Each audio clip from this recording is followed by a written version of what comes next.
For more on this now, let's speak with Olasubomi Iginla Aina, who is the Nigeria Diaspora Ambassador and Director, Global NGO Executive Committee.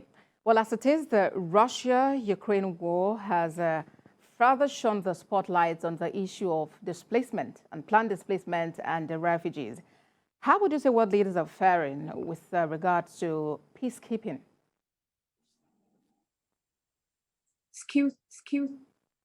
Please, can you ask that question again, please? I am asking about what you could say about how world leaders are handling the issue of peacekeeping, especially on the backdrop of the Russia-Ukraine war. Well, thank you very much for that question. Of course, you know that there have been a lot of deliberations, there have been a lot of dialogues on daily basis with regards to Ukraine and Russia war. And even with all that, the war is still on, unfortunately. I believe that the world leaders are doing their very best, though their best may not be good enough. There might be areas where they can improve better, but I feel to an extent that they're trying their best. Perhaps maybe before the war, maybe more, I would have looked at it in this light, that perhaps maybe before the war, more of dialogue would have been used, more of consulting, because war is never the solution to any crisis. It's important that we continue to dialogue. And when dialogue fails, we go back and dialogue again. So I would have expected that world leaders did a lot of the dialoguing that they are doing now during the war. If they had done more of it before the war, perhaps maybe it would have yielded more result. Because the death of one person is plenty, honestly, because it's priceless, and these are losses that cannot be gained again. So it's important that world leaders do more at the initial stage of a conflict to resolve it, so that it doesn't become a war.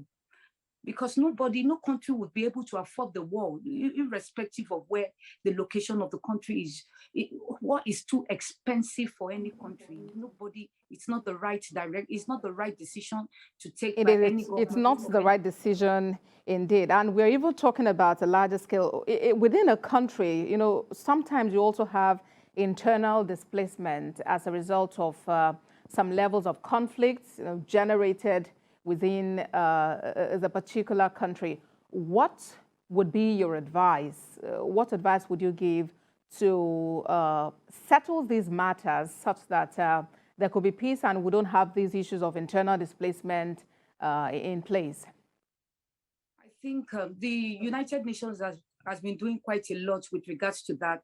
Looking at some of their programs, looking at the SDGs, SDG 1 talking about no poverty, SDG 2 talking about zero hunger. These are some of the causes of crises in nations that brings people out and even displace people within their own country. So it's important that world leaders look in this direction to ensure that any suspected cause of unrest be tackled as quickly as possible before it turns to a war. And like you said, there are so many nations where we have a lot of internally displaced people. For example, in 2020, we had 48 million internally displaced globally. That's a big figure, and we don't want that to continue to rise, because we honestly don't want to go that path. So it's important that governments of every nation works together, even with other governments of other countries, to see how we can bring in peace here and there to ensure stability in our various countries. The stability is important, and in the report we aired just before this interview, the Nigerian government was being commended for its fair treatment of refugees within its borders. I must sincerely appreciate you for joining us at this time. Olasubomi Iginla Aina, Minister for Youth, SWOT, and Director, Global NGO Executive Committee. Thank you for speaking with us on TVC News at 7.